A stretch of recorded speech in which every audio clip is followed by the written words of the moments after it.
com muita alegria, pastor Isaías Oliveira está aqui conosco essa noite, junto com a sua esposa. Depois ele vai apresentar. Sobe aqui, pastor, um amigo nosso lá de casa. Quem não conhece o pastor Isaías, levanta a mão. Só uma pessoa, duas, três. Quem conhece o pastor Isaías? É de casa, é de casa, é de casa. Vamos abençoar a vida dele. Levante sua mão para cá, no nome de Jesus. Pai, muito obrigado. Nós te louvamos e te agradecemos, ó Pai, pela vida do pastor Isaías, meu amigo, Senhor, companheiro de obra, de trabalho, cada um do lado do muro, mas estamos no mesmo muro. Nós te louvamos, Senhor, essa noite pela vida dele, pela esposa, que de tão longe vieram, de Catanduva, Pai, se dedicaram, Pai, de fazer uma grande viagem, atravessar a Macedônia para estar conosco aqui hoje. Pai, que o Senhor venha abençoá-lo, Senhor, e tudo que ele profetizar, que na vida dele venha a ser dobrado e o teu nome venha a ser glorificado. Nós te louvamos, te agradecemos, no nome de Jesus. Que a igreja abençoe ele e diz amém. Não, tem que tirar, senão fica à vontade. Irmãos, a paz do Senhor. Perguntei para o pastor se eu podia tirar a máscara. A gente desmaia aqui, vão achar que é poder e é falta de ar. Irmãos, eu quero agradecer a Deus em primeiro lugar, porque Deus me permitiu chegar a esta casa de oração. E a você também que está aqui.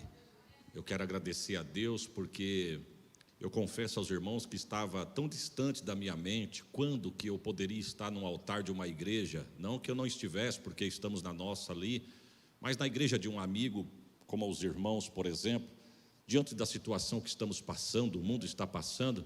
E eu confesso que isso aqui, pastor Wilson, me fazia sentir muita falta. E 80% dos nossos compromissos este ano foram cancelados pela situação que estamos passando. E nós entendemos de bom grado, inclusive até trabalhos nossos lá nós tivemos que cancelar. Mas eu confesso que quando o senhor me mandou a mensagem perguntando se estava de pé, me deu uma alegria.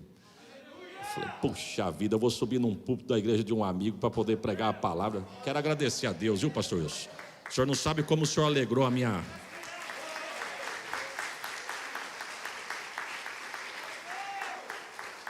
O senhor não sabe como o senhor alegrou a minha casa, porque até meus filhos diziam, pai, quando é que nós vamos viajar? Pai, o senhor não tem nenhuma igreja para... Estavam crentes os meninos, irmão.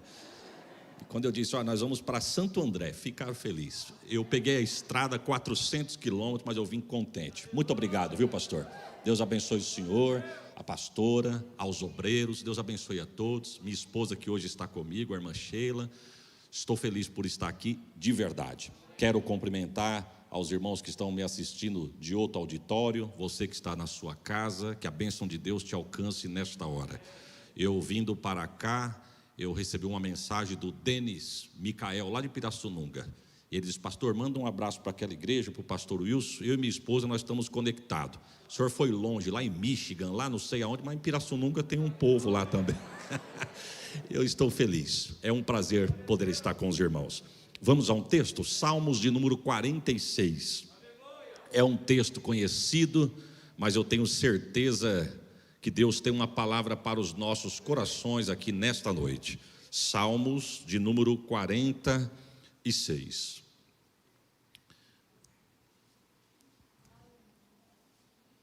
Eu vou ler para nós ganharmos tempo, irmãos. Vai dizer assim, a fé perfeita em Deus. Cântico sobre Alamote, para o cântico mor entre os filhos de Corá. E ele começa cantando dizendo, Deus é o nosso refúgio e fortaleza, socorro bem presente na hora da angústia.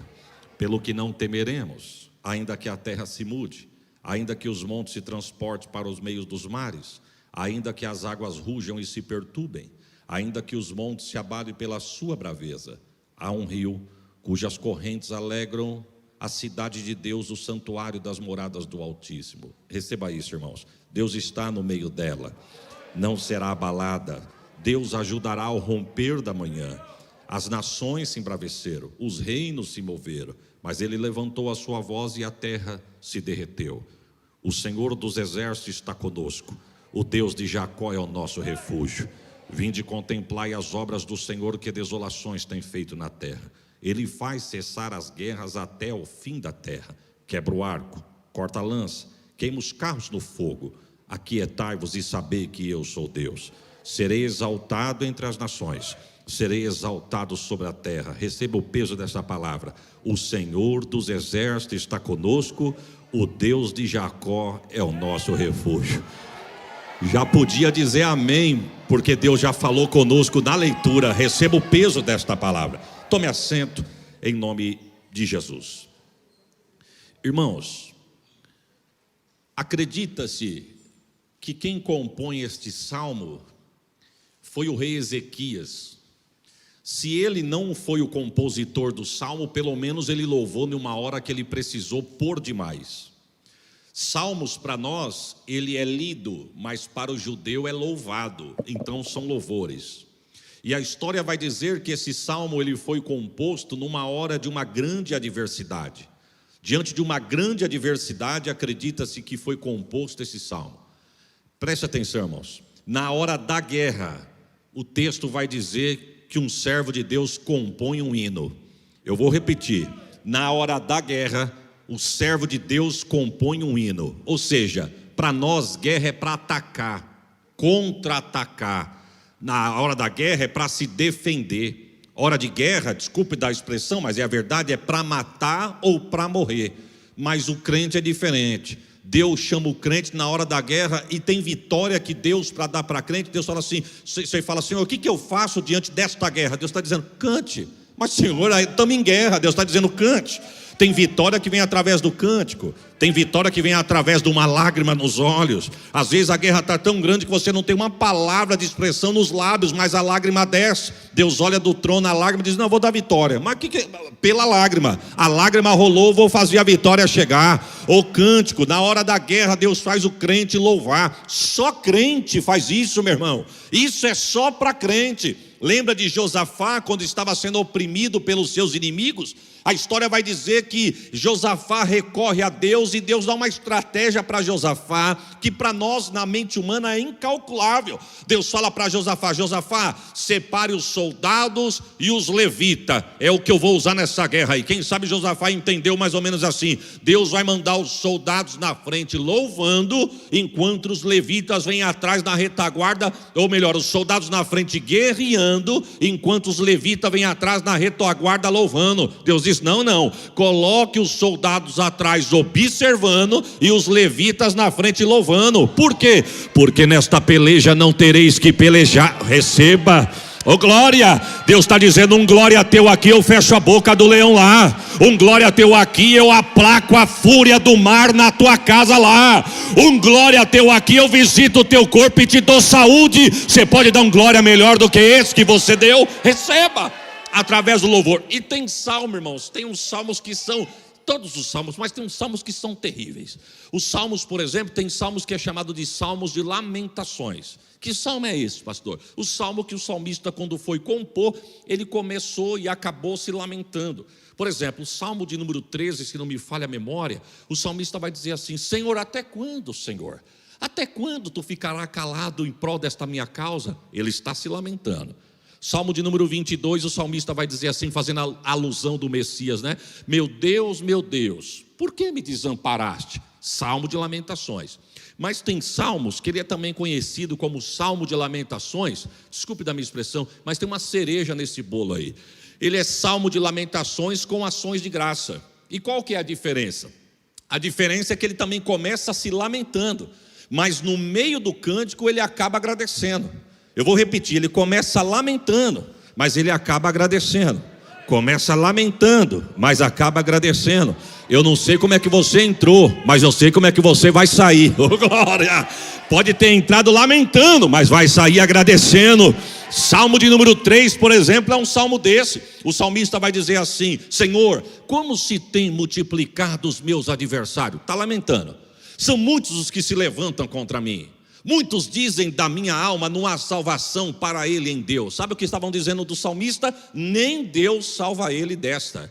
Nem Deus vai poder fazer alguma coisa para ele nesta hora. Salmo de número 3. E sabe qual é o contexto do Salmo 3?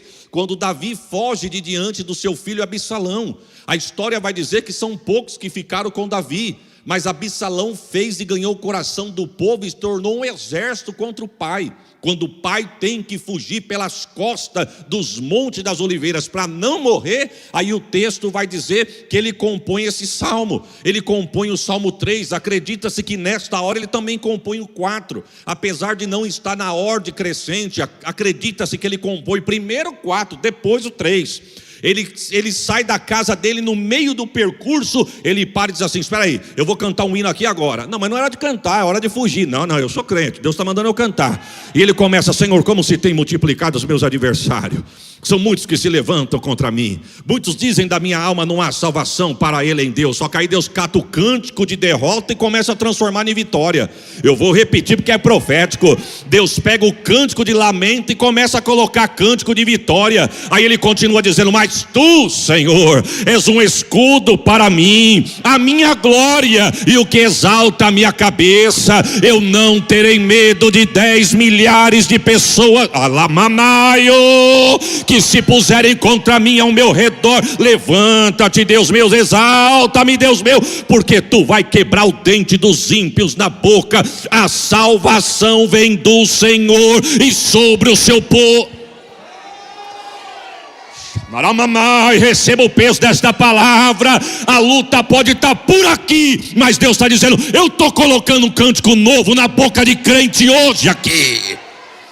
Ei, calabaço, estou sentindo Deus aqui. A nuvem está baixando aqui nessa casa. Receba. Quem sabe você entrou aqui com medo da situação, medo do que está acontecendo, mas Deus está dizendo: e prepare um glória. 1000 cairão ao teu lado, 10.000 à tua direita. Ei, cante, caio, perre, manahai, sui. E você não será atingido. Você crê nisso, irmãos? É Deus quem faz isso.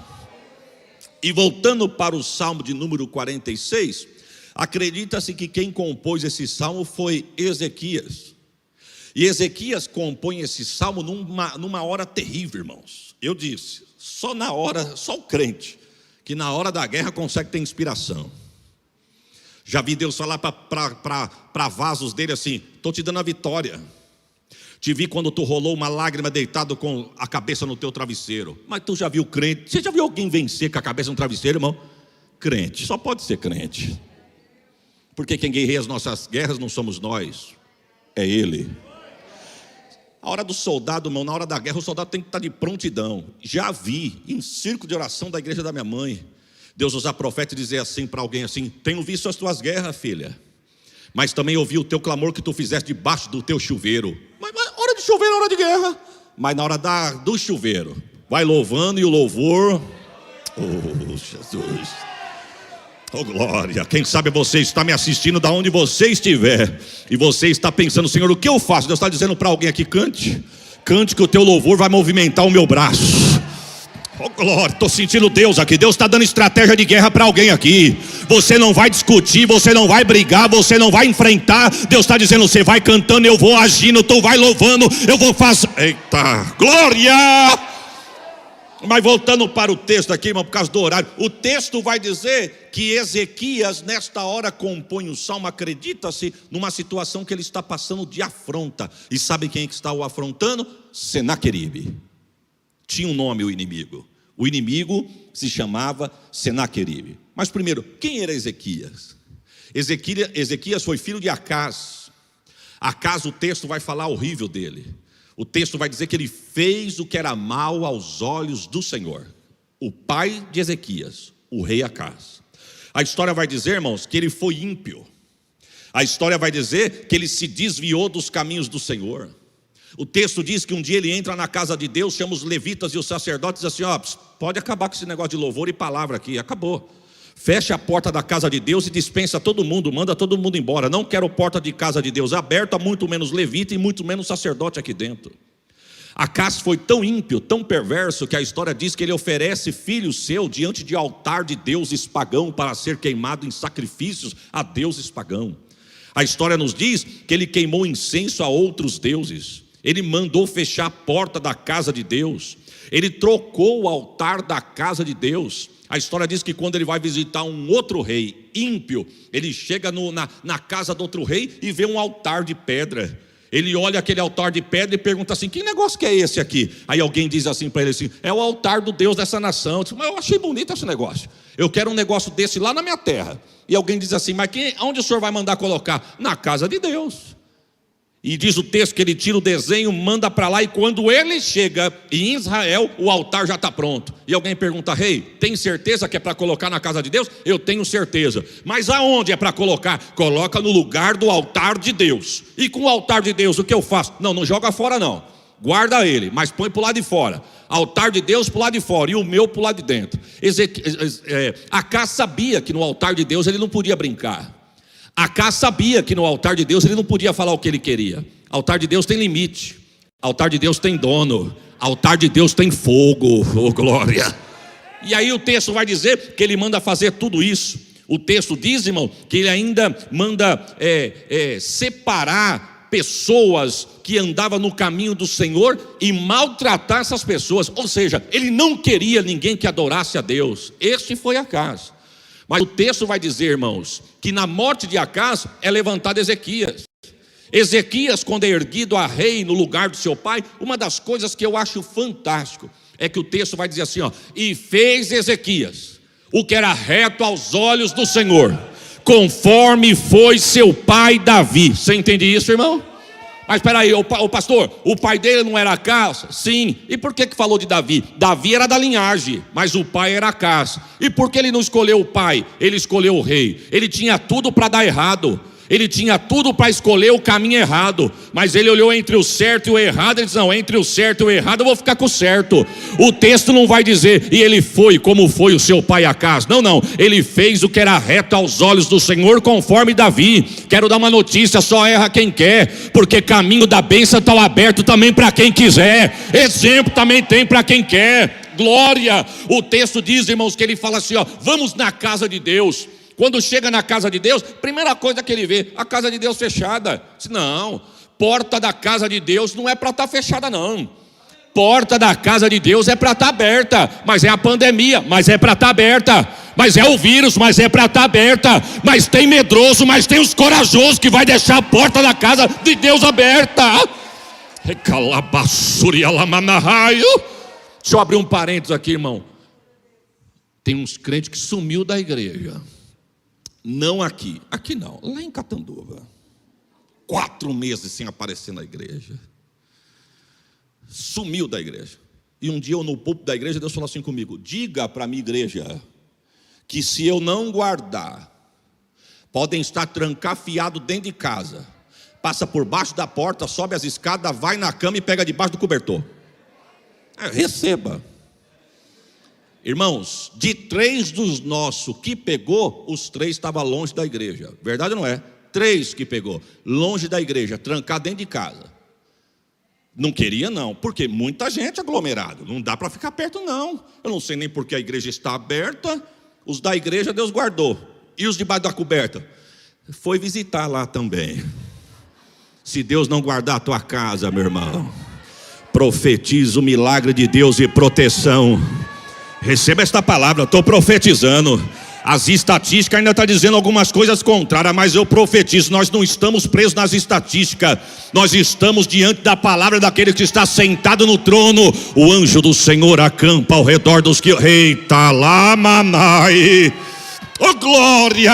Ezequias diz: abra a porta da casa de Deus. Mas ó rei, não tem ninguém aí mais, teu pai mandou embora. Mandou embora os sacerdotes, mandou embora os levitas. Não, manda buscar. Lugar de levita é na casa de Deus. Lugar de levita é na casa de Deus. Lugar de sacerdote é na casa de Deus. Quem sabe quando foram chamar os sacerdotes e os levitas, eles já tinham até pendurado a chuteira, desculpe da expressão. Quem sabe, diz o rei, mandou nós embora, acabou para nós, acabou o ministério, acabou a igreja, acabou o chamado. De repente alguém bate na porta: ó, o rei mandou te chamar. O que? Vai desenterrar o que estava enterrado e entregar na... Eita, é profético. Ninguém vai barrar aquilo que Deus tem na tua vida. Receba o peso desta palavra. E se você pode, dar glória por ela. Quem sabe alguém que me escuta diz: acabou. Deus está dizendo: acabou de recomeçar. A glória! Manda chamar de volta, mandou trazer. Irmão, começou a faxina. A faxina foi pesada. Oh, faxina pesada. O que estava dentro da casa de Deus, que achava bonito, mas era lixo.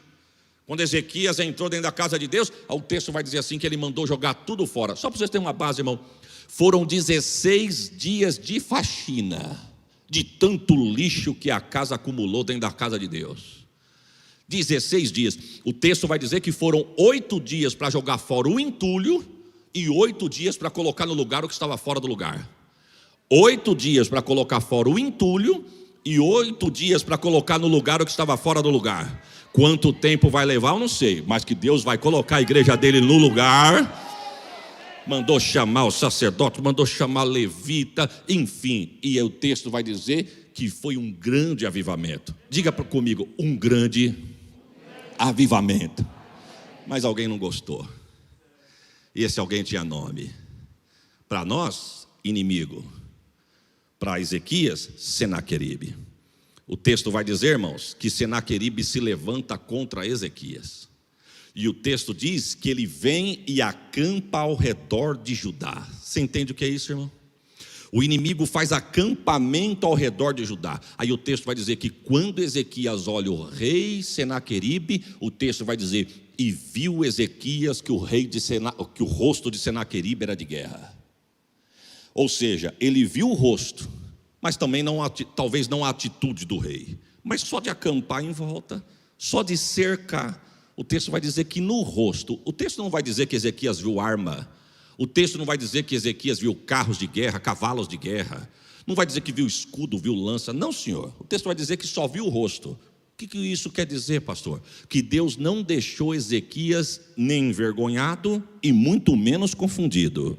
Eu vou repetir, nem envergonhado e muito menos confundido. Porque pode até chegar em você, dar sorriso e 3 tapas nas costas, mas eu profetizo que se tiver camuflado, Deus vai abrir os teus olhos e mostrar o rosto. Oh, glória. Primeira coisa que Ezequias fez, irmão, ele se antecipou. Ele se antecipou e o texto vai dizer que ele mandou fechar as fontes de Judá. Se antecipou. Perceba que quando ele vê que o rosto é de guerra, ele não foi tirar satisfação, não. Ele não foi lá dizer assim, você está fazendo o que aqui no meu território?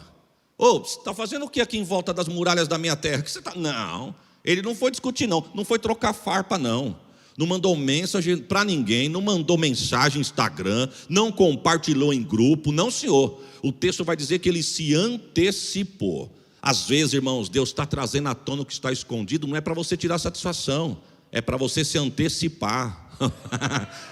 Você está vivo aí, irmãos? Aperta o cinto aí.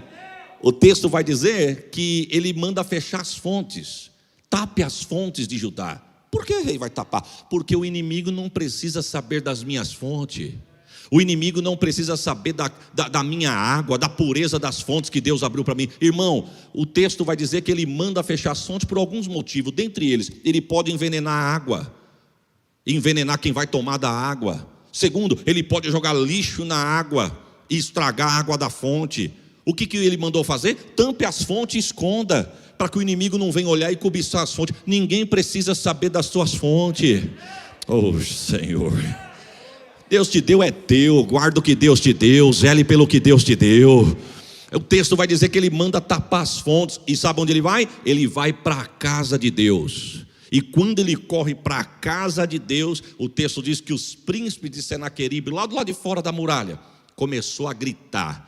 E a gritar dizendo assim, nós vamos entrar nesta terra, nós vamos pegar tudo que nos interessa, saquear, lamber o que tem aí que nos interessa, matar os homens, vamos levar os jovens, vamos sequestrar as mulheres, roubar o ouro, a prata, o gado desta terra. E Ezequias está no templo orando.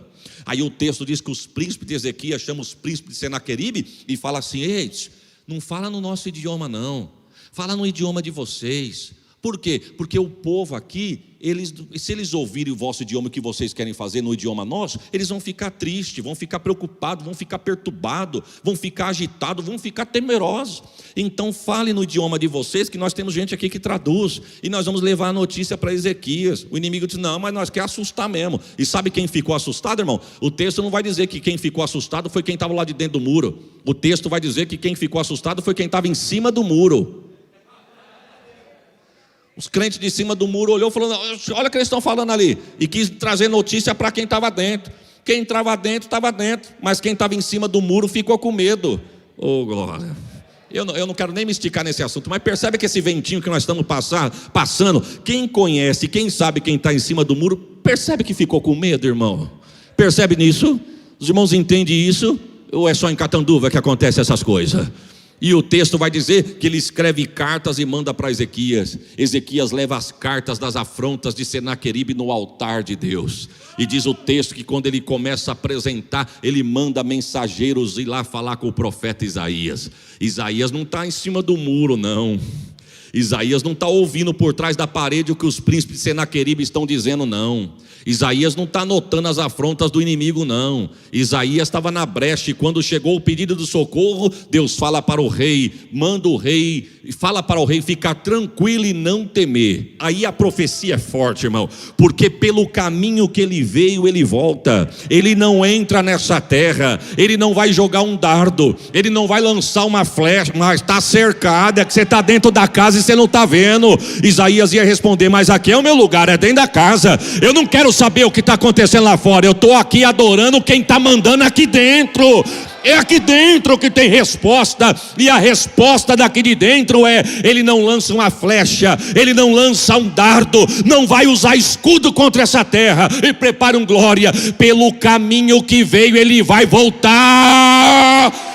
Ele pode até estar armado e querendo lançar dardo, mas na tua casa, diga amém. Na tua família, diga amém. Na tua saúde, diga amém. Ele não vai lançar um dardo. Receba esta palavra.